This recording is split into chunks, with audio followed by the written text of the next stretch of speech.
Thank you very much. Thanks everyone for joining wherever you may be, whatever the time is, because I know that we might have people from diaspora also joining. And yeah, it's a beautiful Saturday, like my colleague had mentioned. And yeah, the music as well, right? It's I already felt captivated, and I like the mood. That's very key thing, or ingredient to even creating a good learning atmosphere. So that's a good one to the organizers. So everyone, thank you.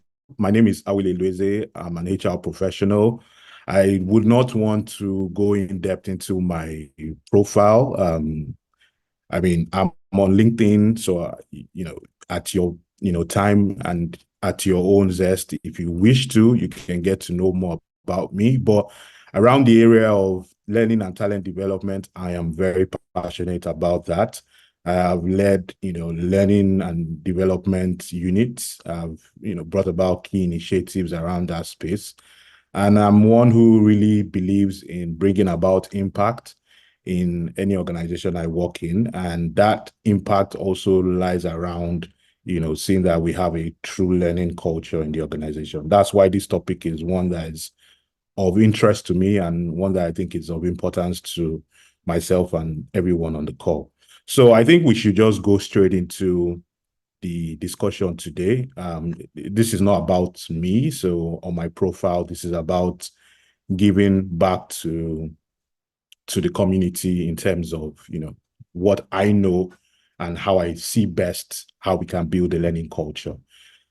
So yeah, the topic today really is about building a sustainable learning culture, and I have decided to put a team, nurturing a growth mindset, nurturing growth and, clear excellence in the workplace, excellence from the organization's point of view, excellence from the individual point of view.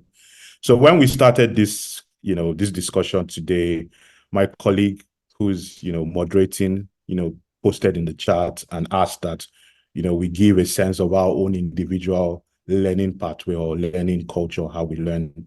And there's something that struck me in what, she gave her own personal view of her own self-assessment. And she said she's a 5, right? And, definitely that means there's room for improvement in her own personal learning journey. And then she called out something specifically, and she said that she has a material or a book or a learning tool that she's getting to get familiar with, but she has dropped it. So what we can tell from that is the consistency, right, in going back and in learning. So one of the key things would be about that consistency. But how do we bring about consistency? There has to be different things.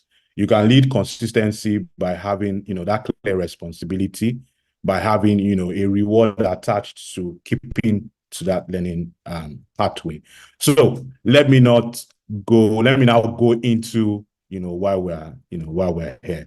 So the way I've organized my presentation will be for us to look at, what the objectives are, what the learning objectives are, and what I believe the learning outcomes will be for everyone on this call. So I don't know the demography of the people on the call, but I know that we may have people who are starting their career in learning and development, who may not even be in learning and development, people who are, who are experts in HR, who may not be experts in HR, or just, different people in their different stages in their career.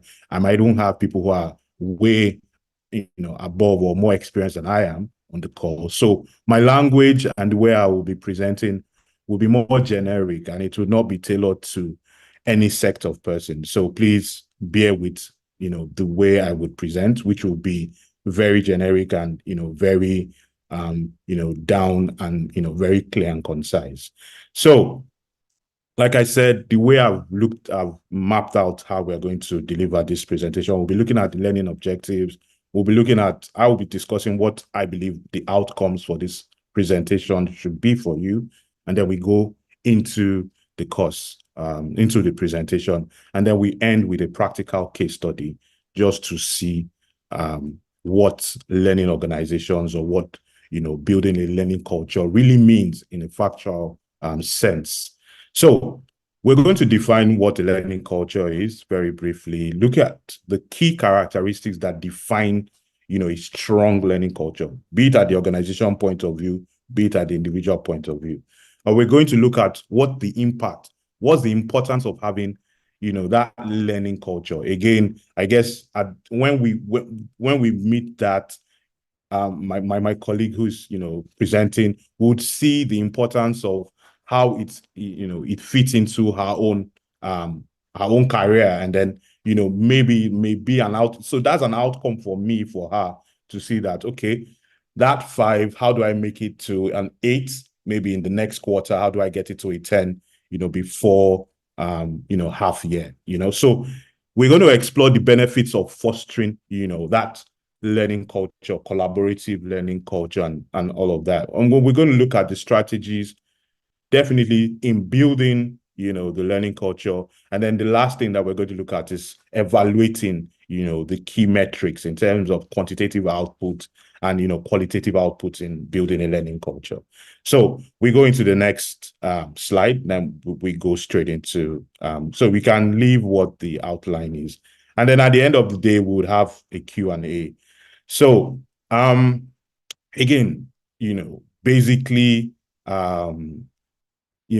what is a learning culture? When it's a paired construct, learning and culture. Basically, it's a pathway. It's a way of imbibing, new things. Learning is about, aspiring to know new things, aspiring to develop oneself, right? And that is, what a learning culture is. So it encourages and fosters, that continuous quest to know more, to build on what's existing knowledge, and to think about, innovative ways of carrying out things. So basically, what the culture is a culture that is intentional to bring about an environment where individuals think about, learning more, or should I say, imbibing more and getting to know more, a quest to know more, a quest to seek for more, and a quest to develop oneself. So that's what a learning culture is, to put in a nutshell. So it seeks to look inwards. It seeks to see one whose mind is curious, whose mind wants to know more around, what one is currently doing, what one may want to do. So let me bring it back to home and in an organization. When a learning culture, right, in any organization seeks to see, okay, what's expected of me in my task, or what's expected of me to achieve, my career goals. So you want to know what is expected of you. You want to build on those skill sets, those behaviors that would help you to achieve your desired outcome. So you want to build on that. You want to learn, you want to know more in terms of what are other people doing in terms of competition to be ahead. So you want to seek more innovative ways to learn.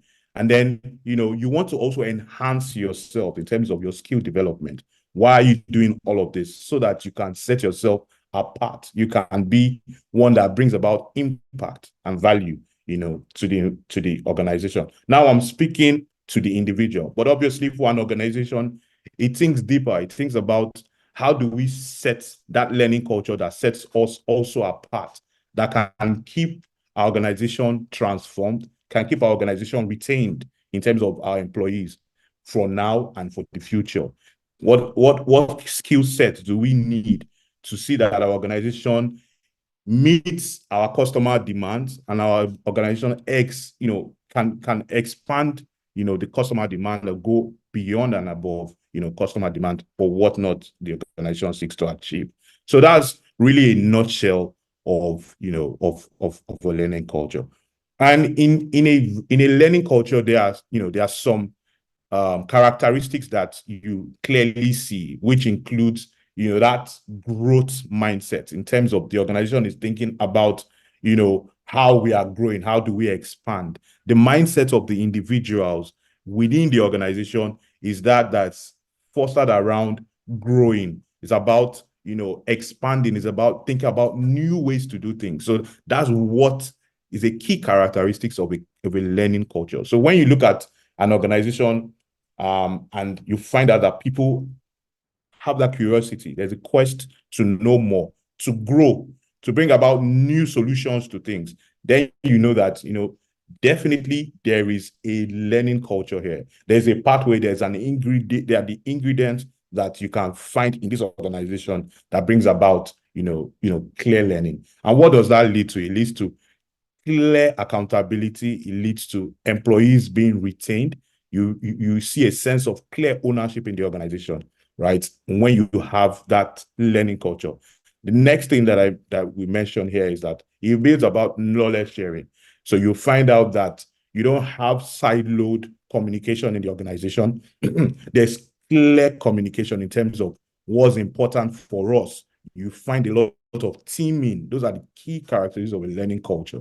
You find around peer-to-peer learning. You find that there's emphasis on knowledge sharing in the organization. So, for instance, you could be in business development, you could be in accounting. You find out that those in accounting know a bit about business development, those in business development know a bit about accounting due to, knowledge sharing exercise or initiatives. So those are some of the characteristics that we find, in a learning culture. And the key thing is that, you have a pipeline for talent development. So you see that the succession planning in the organization is one that is at, at its peak because you have people being developed, so there's ongoing developmental plans, be it at your personal developmental plan, your individual developmental plan, be it at the organizational developmental plan. There's emphasis of development in such an organization. So we can continue. So, I've mentioned the characteristics, I've mentioned what it is, holistically of a learning organization or a learning culture, basically. And, so why is it important? Why does this matter for us, in the new world of works and how we see the world of work transcend, where we have, over 40% of our workforce, being in the demography of, Gen Z and whatnot, people who are, curious, right? So what it does is that, and I think that forward-thinking organizations pay clear attention to this, is that it improves, the performance and productivity in the firm, because the learning culture is also enshrined in the way we evaluate and the way we assess our performance as well. It enhances that adaptability to change. So when you have a learning growth mindset and a learning culture that is, positive thinking in an organization and it's forward thinking and one that encourages, some of these characteristics I've mentioned, you find out that people are sustainable to accepting change, as change is one of the constant things that we find in any organization. If we go back to COVID, you find out that, we had a rapid change in the fact that the ways of work did change. We had people now having to work hybrid, work from home, the technology to working for using, remote work, using technology in communicating.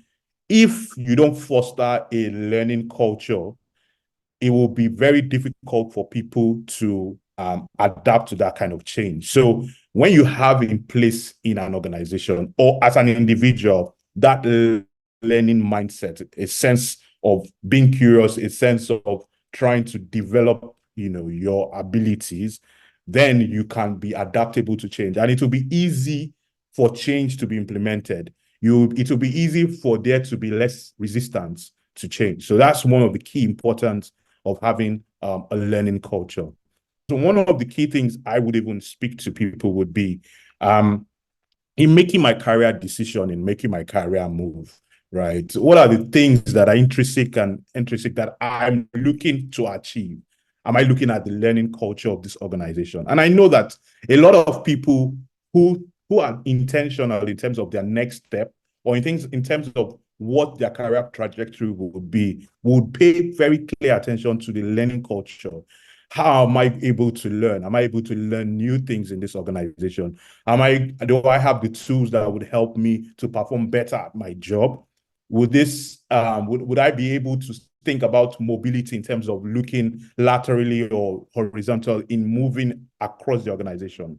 What are my career goals in the next 5 to 10 years? Would this organization be able to give me the impetus? Would it be able to give me the levers to be able to attain these my career goals? So what that does is that it brings about that clear retention, which is very important, not just for the organization but for the individual. Because I know that individuals also want sustainability in their career. When they're not able to get these things, people may start thinking about, I don't think this is the best place for me. It distorts their plans. It distorts the plans of the organization. So these are very important things why it's important that we foster and encourage a clear learning culture.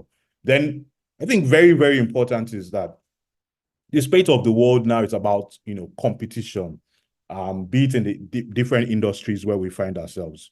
People on this call may be in banking, maybe in tech, maybe in biotech, maybe in the FMCG. As the world evolves, creativity, innovation evolves, right? There is a lot of emphasis on what's competition doing. I mean, we are now in an economy in Nigeria, right? Inflation is now 26.7%, meaning that organizations are thinking in depth into how do we retain the best talents in our organization? Who are the best minds? So who are those that are thinking innovatively? Who are those people that can bring about impact? So it's important that the kind of organization or the kind of culture that we have is one that is geared towards learning, right? So that's very, very important. Two, so now I've just given some statistics here, which is called from Josh Bersin, where some outlines here. 46%, innovation more likely to be first to go to market in an organization that is, has learning culture. There's clear productivity, quick time to market, the quality of output of what is being done, the school for the future, and profitability. So these are some insights that you can take, in terms of why it's important. So as learning and development experts, if we've not taught in ourselves in building our training plan or building our developmental plan, what are the insights we may think about? I hope that at the end of this course, we think about the importance and then go back to the drawing board to see how we can, see that our organization builds that true learning culture that will bring about value for the organization. Next slide, please. So I know this is a very key question. So I spoke about, if as learning experts, if we have learning experts on the call, which I believe we do, if we think in depth of a self-assessment of how our culture in the organization is, are we building a learning culture? What are the characteristics of a learning culture?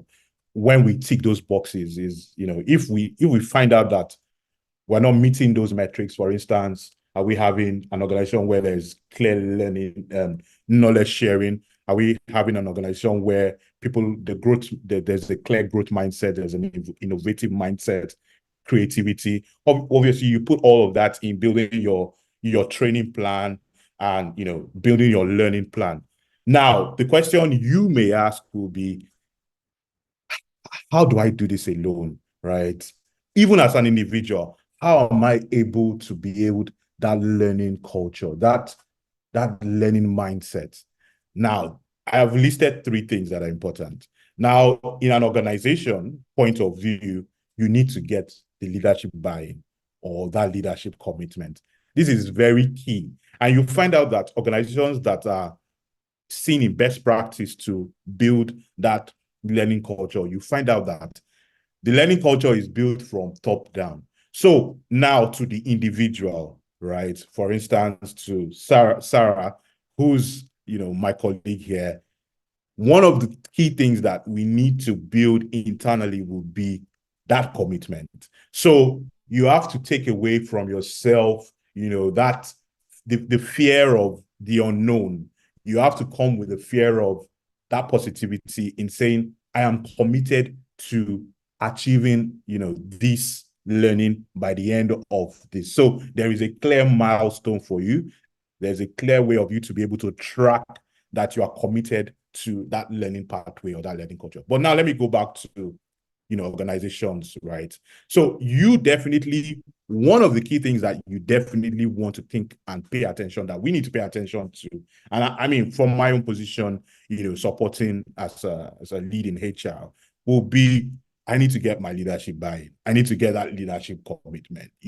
So culture is built top down. So you have to get that commitment from leadership to know that, look, we want to build a learning culture, because obviously in building a learning culture, there are different, things that would come into play, which includes your budget, which includes the commitment, which includes the training time, the training hours dedicated to learning, the pathways, the technology. That comes at a cost, whether it comes at a cost of time, whether it comes at the cost of, of financial gain, output. There needs to be that leadership commitment. Learning has to be, set by the leaders. So when we go into the case study, you would be able to see where that leadership commitment comes into play. And I'll give my own personal experience in organizations I've worked for, including the organization I work in, where we have that leadership commitment, and we can see it transcend in the way we've built and nurtured the learning culture at the organizations, right? The second building block will be continuous communication. So a very key way, right, at the organization and even at the individual, points. So again, back to Sarah's question, will be that inter-person communication. So Sarah has communicated with herself to say, well, how consistent have I been in, building my learning pathway, or building my learning journey, or for me to build that learning culture that I desire in the year 2023, right? So there needs to be that continuous, consistent communication, right? Whether it be from, from the learning and development unit.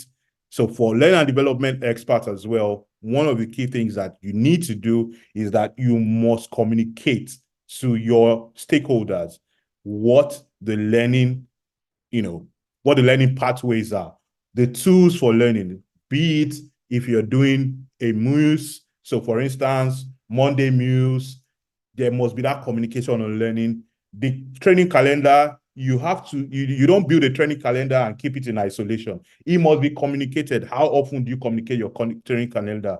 How often do you remind your stakeholders on their upcoming learning?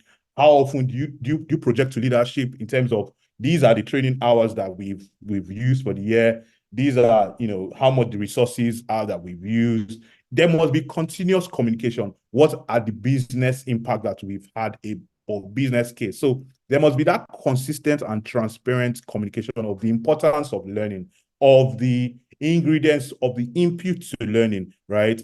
And you have to give updates. So you have to give updates, for instance, to your team. Okay, we have this training coming up. Those who are interested, if it's not a mandatory training, if it's it's a social learning, or one that people can plug into, you let people know, oh, we have a training upcoming. This training, what are the training outcomes? What are the outcomes that people would gain from the training? What are the outline? You have to also sell it, so people would see, oh, well, if I take this training, this is something that would add to my skill enhancement or skill development. So there has to be that consistent communication to be able to, to build that learning and development culture that you desire.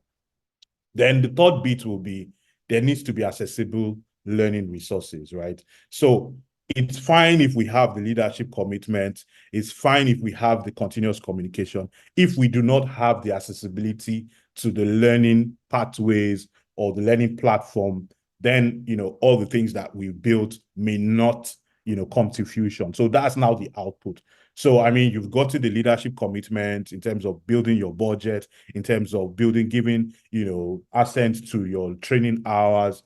there's the clear communication of what's coming, what are the trainings that are exciting, what are the trainings that are, that are peer-to-peer, what are the development that people can look forward to. But if you're not able to sustain that with the accessible learning pathways or resources, then all the efforts that have been put to the first two may not translate, because we need to have the accessibility of the learning resources. So people are meant to have the accessibility, be it in your library, where if you have a library as a learning pathway, if you have a dedicated e-learning platform, how are people able to access it easily? How are people able to access, training? If people have coaching, how are people consistent with that coaching, mentoring? So all the pathways need to be accessible, and the resources need to be accessible. So that's one of the key building blocks of building a learning culture. So we can go to the next slide. So now to the employee or to the individual, right? So we can take this to mean to the individual. So the first thing will be that we encourage a self-direct learning, right? So you empower employees, to take their learning journey. So we hear this very often. Your success and your story in every organization, including your learning journey, is individual. It lies with you. It lies with myself, right? We can have all the building blocks. We can have all the great ideas. But if you don't take, ownership of your career trajectory, if you don't take ownership of your learning pathway, every other thing fails. So the first thing is the individual, taking that ownership and accountability to say, I take ownership of my own learning pathway. I take interest and I'm intentional about this learning pathway, and I take charge of my learning journey, right? Now, you quest to get to know, where can I get this material? Where can I get this learning from? You seek to ask questions. Where are the resources, right? Where's the learning platform? Where's the learning library? So it needs to be, self-directional, right? So the provision of tools, resources for, for your learning, an individual, we need to take it. So the employee involvement is very, very important. We need to ask the right questions, as we are also stakeholders in building that learning culture that we desire in our organization. The second bit will be, what I call very, very important, the peer-to-peer, learning. So we want to build and foster a mindset that is collaborative, because when you have collaboration in any organization or any team, you definitely know that there is clearly visibility of a learning culture in this place. So we build a collaborative mindset, collaboration in terms of carrying out our tasks, collaboration in terms of looking at new ways, new nuances in doing things. We bring up ideation, new innovation, regardless of the industry that we work in, right? So it promotes, knowledge sharing within, teams, and we then build learning communities, right? So we build learning communities of ourselves. And what you see is that you break away, siloed form of communication, silo form of engagement. And you can see that such communities and such environment will lead to, clear impact and clear value in any organization. So that's something that is very, very, very key, that peer-to-peer learning. And also, it also builds, and encourages and establishes, mentorship programs, coaching, right? Because there's that, that transcending of information communication. There is that, that outlook for succession planning, right, in the organization. So that's the way that an employee can get involved.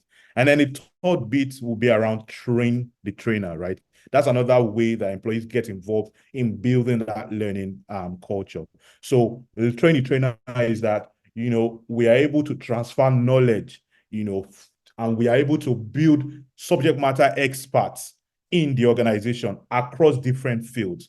For instance, in the organization, one organization I worked with, A way that we built the learning culture was that we ingrained our subject matter experts within the organization. So from the beginning of the calendar year, in terms of our training calendar, the first training that we do is train the trainer, right? So we train people from different disciplines or different units in the organization to understand what each other person does. So the reliance on internal grown learning was fostered in that organization. So there was little or less emphasis on getting subject matter experts externally. So you can see that there is the fostering of of that learning culture, because I mean it's important that we build knowledge workers, right, in every organization who is thinking of being innovative, right?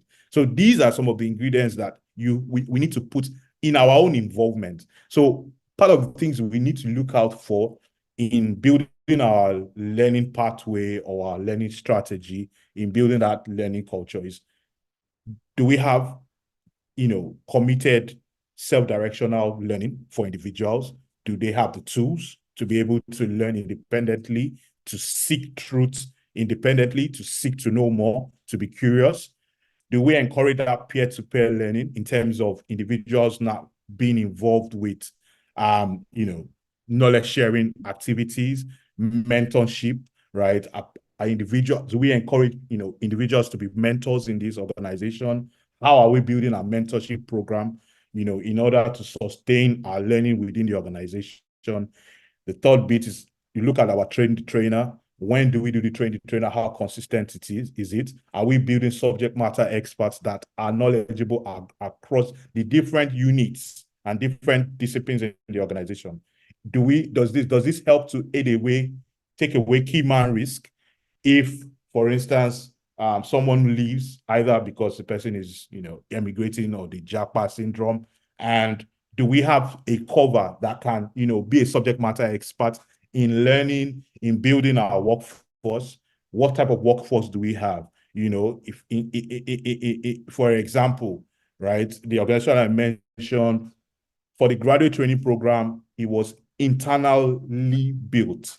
So all the knowledge, the subject matter experts were internally built. So you can see that over time, there has been clear, consistent sustainability of the learning culture, because there was a clear trainer, what do you call it, approach that was used in the organization. So that is the involvement that employees need to have. And we need to ask ourselves, our learning and development experts, if we have this in place. And if we don't, right, we may want to inculcate it or improve into what we have. So I think that's very important that I also share this.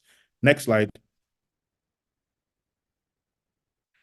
Now, this is a very, very important, aspect in which I have personal experience with in building a learning culture.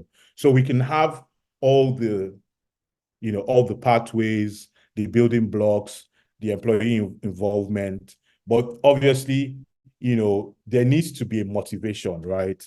There needs to be that feedback mechanism in building a learning culture.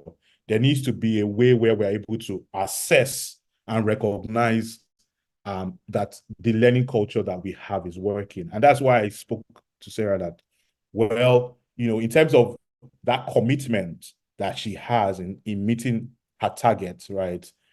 Maybe we need to look at another strategy in terms of how does she reward herself, right? So reward could be that after she finishes a chapter in the book, right, she gives herself, you know, a pat in the back, and she feels very, very happy with herself that, well, look, I finished this, I've learned this. So today, the course that I've learned, the next chapter is on self-development, it's on leadership.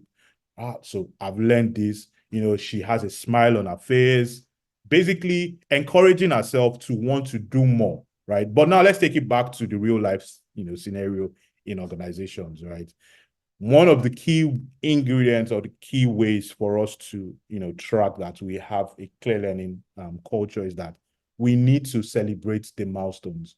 We need to celebrate the learning accomplishments that individuals have. What does this do? It motivates, it encourages and fosters, that accountability of people to want to know more and want to be part of more, right? So when we look at the case study that I presented, we could see how this reward and recognition works. And I'll bring it back home to organizations I've worked in. So we have the badge. I've used we've used the badge um, reward scheme. We've even used a scheme where after the learning pathways that we encourage individuals to have, they can then go on to do a master's that the organization pays for.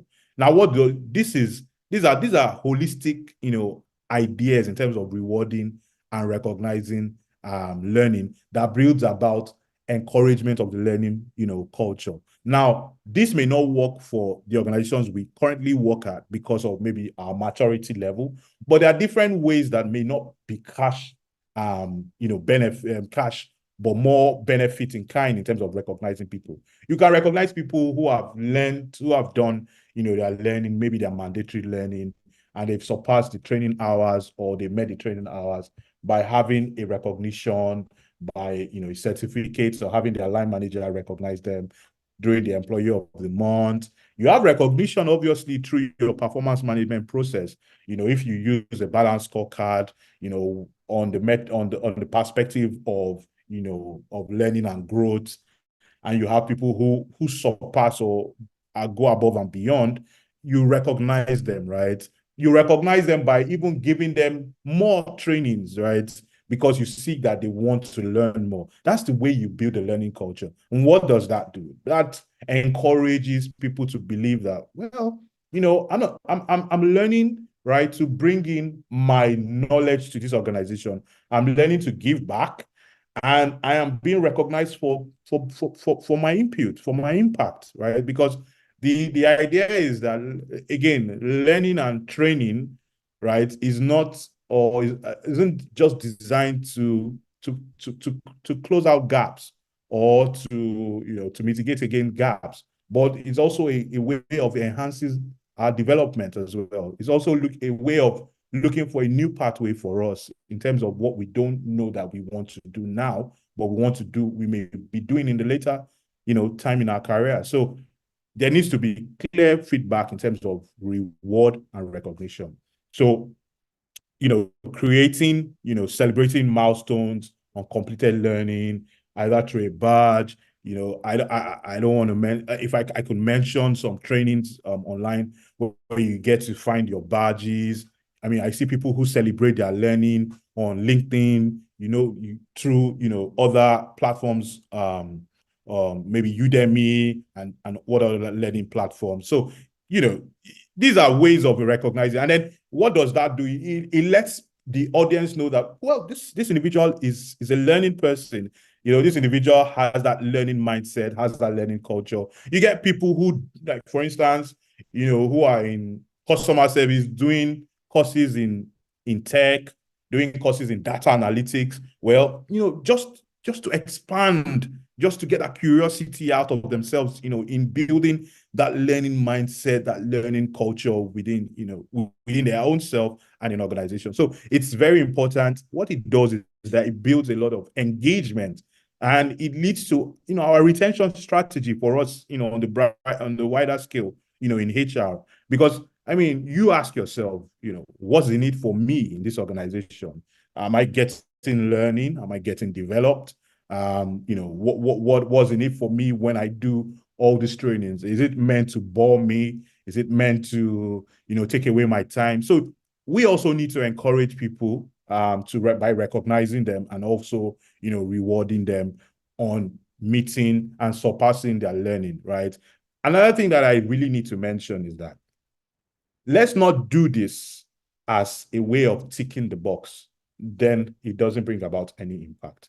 If we are doing this to tick the box, to let management, or let the head of learning and development, if you're a team member, or if you are even the learning and development lead, and you want to impress the head of HR, now we've been able to meet our training budget, training budget in terms of not financial budget, but your training history budget, or training hours, sorry, training hours budget for the year. So we had a budget of 1,000 training hours for the year, and we're able to meet or surpass 1,100 hours of training. But in actual sense, you just have people going on taking courses but not learning. Just taking courses so that the training hours are met, and then you reward them. That's not impact. So we need to pay very much attention to this to see that we're not just ticking the box, but we are actually allowing people to learn and get real impact, so that when we're recognizing them, it goes a long way to bring about sustainability. It goes a way of bringing legacy to the individual, to the organization. What it even does is that, even if such an individual leaves the organization, they would always remember. It helps in the referral that this organization is a learning place. There is clear learning there. That's, maybe you left for a different reason, but you can go back to say that is an organization that is dedicated to learning. The culture there is a culture of learning. So next slide, please. All right. So then we come to, how do we measure success, right? It's very important that, we are able to track the success of building this learning culture in the organization, right? Now, this helps us to not just tick the box, but brings about clear impact. So the way we do that is two ways: the quantitative bit and the feedback mechanism. So the quantitative bit, right, again, we can link this to our performance management outcomes or performance management approach, be it if we're having a 360-degree, be it if we're having a balanced scorecard, where we are dedicated to assessing how much people have learned and how much people have been able to translate their learning to actual business outcomes, right? And that's evidential in their interpersonal skills. It's evidential in them, imbibing into the behavioral aspects of the organization in terms of your generic competencies. How have they been able to exceed and excel in the generic competencies that you may have? So you're able to track that. How are we having a culture in the organization that sees that there's clear collaboration? How do we have a culture in the organization that we see that people have that ownership to be part of us in this organization? So there are clear metrics that we can define, to see that we are tracking that as an organization. We're not just ticking the box, in building training hours or trying to seem to our competitors or our peers that we are one that people train. No, no, no, no. We are an organization that is inbuilt, that has the clear mindset that we have employees who are retained, who are content in being with us. We have an organization where people are fostered together to see that we grow beyond where we are now, to meet our, objective for the future. So how are we able to track this? So we're able to track this, which, depending on what organization you work for, depending on, how you're able, the tools you have, but it's important that this is tracked and this is embedded in how you measure your performance outcome at the organizational level, the individual level as well. So you must, to bring about impact, have quantitative data to back that learning actually occurs and learning that brings about clear impact in the organization. The other way is through feedback. I mean, feedback mechanism, say feedback is the food of champions, right? So how do we gather feedback, right? Feedback, through, the mentorship program, feedback from individuals during, their one-on-one sessions, or during their quarterly check-in, or however you want however you carry out your check-in. But you need to get that feedback. How is HR getting the feedback, or learning and development getting the feedback? Either through your employee opinion survey, where you dedicate a bit into learning and development, let people let you know, we're a learning environment. Are you getting feedback that people are actually learning? Are you getting feedback from your exit surveys on why people are learning, why people are leaving? we're leaving because we're not gaining any learning. There isn't any career advancement program for me. I don't know what I'm doing here. I don't know what my purpose is in this organization. It's not an organization that fosters learning, communication. So you need to get that feedback. That's the only way you're able to measure and say, oh, well, we are indeed a learning environment.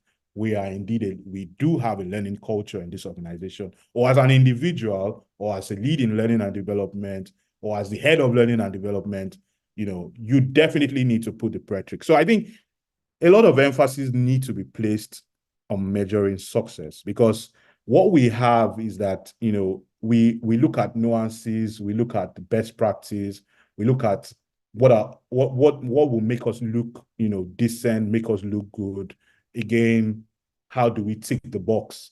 And in the outside, everyone sees this organization as, oh yeah, they have the best tools.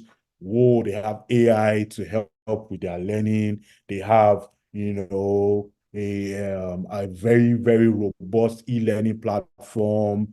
They have a library, but you have all those tools, and your scoping and your implementation and is not being tracked. You won't be able to achieve more. So in the outside, you seem to be a learning environment, or an organization that is a learning organization. But in actual fact, individuals are not able to, to assess or ascertain, that they are really learning. So it's important that we pay very, very clear attention to how we measure success. And when we look at the case study that I presented in this deck, we would see from the organization how you're able to also imbibe that in building a learning culture. And from my own experience, right, we've been able to use different mechanisms using our performance management process to be able to track that we have that clear learning culture in the organization, even through our exit management process, through the feedback mechanism. We've been able to track how we'll be able to to build that learning culture. What do we need to tweak in the scoping phase when we are trying to build that learning pathway? Do we need more involvement from leadership to be able to build this?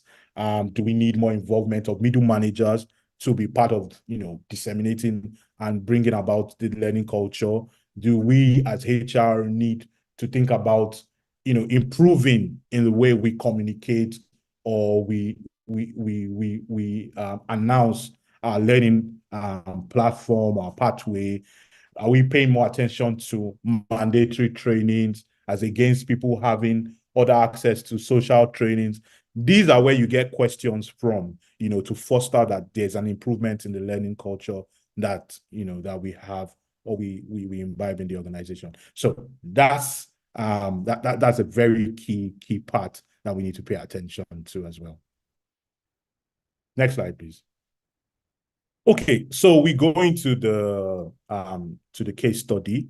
Typically, case studies are meant to be read by everyone, and then we are meant to, share what our ideas are. And case studies are, best practice. Case studies, there are no right or wrong, answer to case studies. But I thought it was important for us to look practically into an organization that you and I would agree is one that is a learning environment, or one that can be seen to be a best practice in terms of how they nurture training, learning in their organization. I mean, no other but Google. And I know that everyone, on my assumption, is aware of Google. I mean, we definitely go to the search engine maybe almost every day. At our workplace, we may be using G Suite.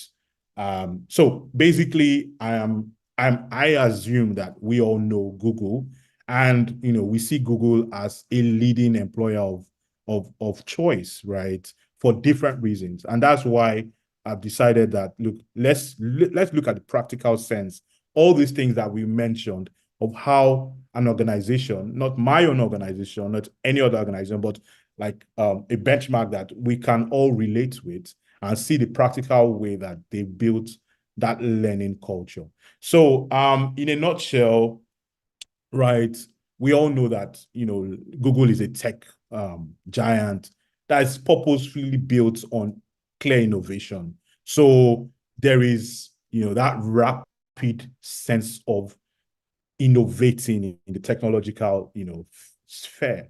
I mean, Google has an employee base or headcount of almost 140,000 employees worldwide. So that is magnificent. That's a lot. So how does such an organization, right, build that learning culture, and what can we learn from that, right? So the background clearly says that, the realm of technology, it's important for the organization to think about innovating, enhancing skills, confronting, swift pace of technology advancement. So how it was able, or how it's able to do that, because I mean, such an organization, 140,000 across different countries in the world, you have diversity, you have a diverse workforce, be it in the demography, be it in race, gender, be it in everything, right? So there needs to be that nurturing of what it seeks to be important, and that's building a learning culture, right? So again, we then look at what the challenges are. So that comes with its advantage and its challenge as well. So with all this beautiful, swift technology progress, it also faces the demand for its employees to be relevant, to be ahead of innovation. Please take away some keywords here. For organizations to think about itself to be um, a learning culture that's thinking about, you know, how do we build that culture? You must start thinking about how are we going to innovate, right? How are we going to build our diverse workforce? So let's bring it back home to, to our own organization, or where we were, as an example or a leading practice, right? We think about our own demography in our organization. We think about what we seek to achieve, and what we may be thinking about innovating in our, whether it be it in our service, whether it be it in our product, what we seek to achieve. So anyway, let's go back to the case study. So given this diverse background, it undertook the challenge to effectively address a spectrum of its learning needs. So again, remember the context: 140,000 employees. It needs to build that learning environment that is wholesome, right? So that's a clear challenge for it. It needs to look at, one, the business objective, which is, swiftly looking for technology, is diverse workforce, consistently think about innovating. How do we address, training needs? So these are some of the things that we are looking at as insights from this case study that we may need to take back if we need to build our learning culture in our organization. Please go on. You can scroll down. So now, this is the first bit. How was it able to now implement his learning culture? Remember the first thing that I mentioned, that are building blocks. Under the guidance of its CEO, the organization proactively embraced continuous learning initiatives. So the organization is a learning environment, but it's now embedded in seeing that, oh, this organization from top down, how do we now build, on what we have to be continuous learning initiatives? So this is from the CEO. You're getting this commitment. So I think the question we may be asking will be, how do we get that commitment and buy-in as well? So we can discuss that later, but let me continue. So one of the things that they introduce is Google Learning Days, right? So they design periods where employees could exclusively, keyword, exclusively focus on skill development. So they have a Google Learning Days. Now, again, what I would like to say is that this is a case study, right? Now, you can look at the maturity of the organization. Can we afford to have a learning day? So please, this is specific to the maturity of this organization. It may not be where we are as an organization, where we currently are, but we're looking at the best practice, right? So it's good. Let's continue with this. So he dedicated a day called Google Learning Days, designed period where employees exclusively focus on their skill development, onboarding by daily work commitments. So there's no work commitment on those days. They're just dedicated to their, to their learning days. So it launched, its own internal platform, Grow with Google, a learning platform that has rich array of courses, resources to its diverse workforce. The idea is to promote self-directed learning and innovation. It also instituted a 20% time policy. That's one-fifth of your work time, allowing employees to focus on their own personal projects and initiative to nurture creativity and individual exploration. So this is different from the learning day. This is time spent on your own project that may not be directly linked to the Google outcome, but your own personal goal. Maybe you have a goal on what do you call it, on leadership or project management, whatnot. So you have that 20% of one-fifth of your time to focus on what is important for yourself. Then the third part is that it recognizes the significant ongoing development. So it integrates the learning achievement into its own learning recognition program. We spoke about recognition as well. So this acknowledges and celebrates employees who exhibit dedication to continuous learning. 3, please, you can go down. So what were the outcomes, right? So the outcome is that instilled a culture of innovation, prompting employees to actively explore new ideas and technologies. This emphasis on continuous learning resulted in, clear employee satisfaction, increased elevated job satisfaction. It also increased the sense of purpose. I'm sure that people will now believe that they are part of this organization, and they're participating in our organizational prioritizing their ongoing development. It also has a culture of learning, which increased, collaboration. It dismantled siloed, conversation. It built about cross-functionality within teams, and it also catered for its diverse workforce, fostering, a culture of inclusivity and equal access to all learning resources for all. Yeah, go on. So, in conclusion, Google successfully implemented a learning culture that exemplifies a power of one from the top, visionary leadership, right? Accessible resources, right? And commitment to innovation by fostering an environment where employees encourage themselves to be dedicated to learning and their own personal projects.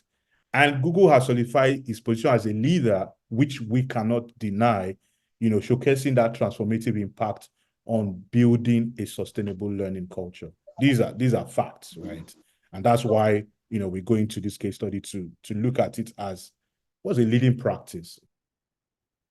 So that's the case study, right? And we can tie all of that to what we had, we have seen in the slides preceding to that, and what is important, for us. And we can translate that into our own individual reality, being in our organization or be it individually, of how it can work best for us, right? So there are learnings that we can get from it, key points that we can take from it to see that we build a learning culture, because that's a learning culture that definitely is working, and we can take a cue from that. Okay, so one of the resistance to building a learning culture would be, resistance to change. I mentioned that you have to have a growth mindset. And growth mindset is one that negates from resistance. So if we don't want to be in an organization where people resist change, we need to build a learning culture. So another bit that is challenging will be, time for learning. Obviously, business leaders, that's another, commitment that we need from business leaders as well. When we have had all our training, budget done, and then we are being told that how can you dedicate X number of time for people to learn, right? People need to be on the field. We need to meet this target, but we need to be able to marry, the business outcomes with also supporting people with training. and obviously we can, plan to be able to achieve this. So that's one of the outcomes that we have. One will be the limited resources to training or to learning, be it in the platform, be it technology, be it assessing resources, assessing, coaches, or even having the right talents that can help to see that we have a learning, environment or learning culture. These could be common challenges that we could have, and it could be some things that we are facing, within our own organization, and how do we address this type of things, right?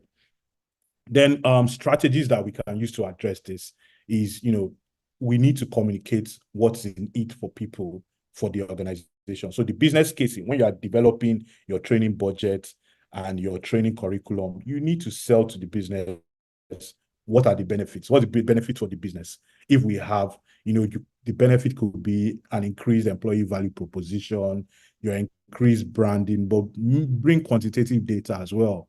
You're able to reduce by X number the number of attrition that you have. You are able to be better than competition by X. You need to bring real deal or 5X. So in building your plan, you need to come with, clear proposition and a clear business, plan.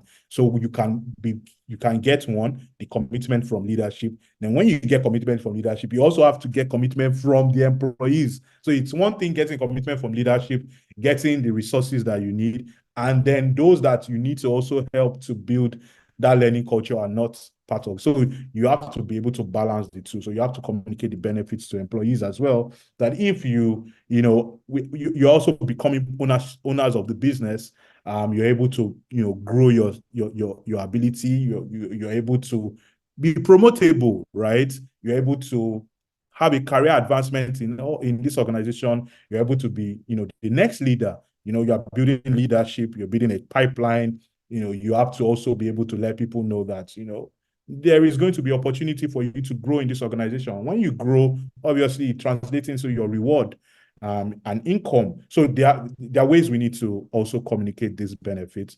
Also, how do you integrate it? So, I mean, there are different ways of learning, right? You don't have to be in a classroom before you learn or you build a learning culture, right? On the job training is also a way of learning. So you can imbibe your training and your learning on the job through mentorship, through coaching. Now, what does that do? That erases maybe the time that is being spent on classroom training where people don't have the opportunity, or time that is going to be spent on e-learning. So you find the balance and find what works for you, because there are different metrics or there are different ways or approaches to seeing that there's a learning in an organization. Like I mentioned, on the job training, right? Then you have to leverage the cost effectiveness, in the learning solutions that you profile. You can't be an organization that is a $5,000 organization, and then you are proposing to management that you want to have a training budget of $50,000. It makes no sense, right? So you have to look at the maturity level or state of where you are as an organization and think about cost-effective learning solutions or learning resources that you have at that point in time. And think about the scalability of your organization to be able to reach a $50,000 training budget organization. So play within where you are in order to leverage, cost-effective ways of solution. So there's obviously a solution to all of these common challenges. So on the left are the common challenges. On the right are practical examples of how you can address those challenges, which I am sure that we may have one-on-one in maybe organizations that we work with, or we may be thinking about that. Next slide, please. Okay, so future trends in terms of building a learning culture, which is already in place, or which we already we are already seeing, technology advancements. There's artificial intelligence now that also supports, in building learning cultures. But again, let's come back to our own home here and where we are, right?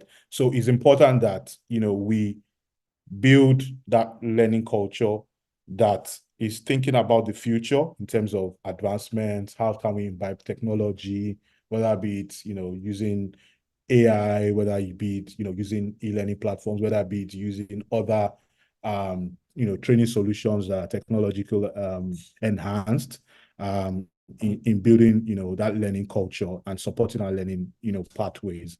Embracing, like I mentioned, virtual reality, e-learning, or tech-enabled learning methods as well. And, staying abreast with what's best practice in the learning space. I think, also being part of this community, which, Ademola and all has built, is also another way for us to be abreast of, what and how we can build learning cultures, or, build a forward-thinking learning environment. So, encourage other people, encourage your friends, encourage those who are in the learning and development space if they need to know things that would help to build a learning culture, to join, this community. I'm sure there are valuable insights that we can also get from here as well. So, yeah. So, I mean, in conclusion, really, I think it's a 2020 slide deck, right? We've looked at, what's a learning culture, um, and its importance for organizations, importance for self, right? And why it's pivotal for us to building, growth. And I told you the team building about excellence in the workplace individually, for you as an individual, for myself as an individual, and for our organization as well. And then we've looked at, what are the building blocks, looking at commitment from leadership, looking at, clear communication, and then the feedback mechanism as well. We looked at, how we can build about, gaining the success, story by measuring, what we put in, right, to build that culture of learning, right. We've looked at the clear characteristics of a learning, culture, having a clear growth mindset, shared knowledge, having knowledge sharing session, rewarding and recognizing learning. And again, we've looked at it as individual based, right? Having that mindset that we want to be part of a learning culture. So that's it from my side. And I hope that I was able to bring about some impact or value to what most of you already may know, or what you are, gaining to know.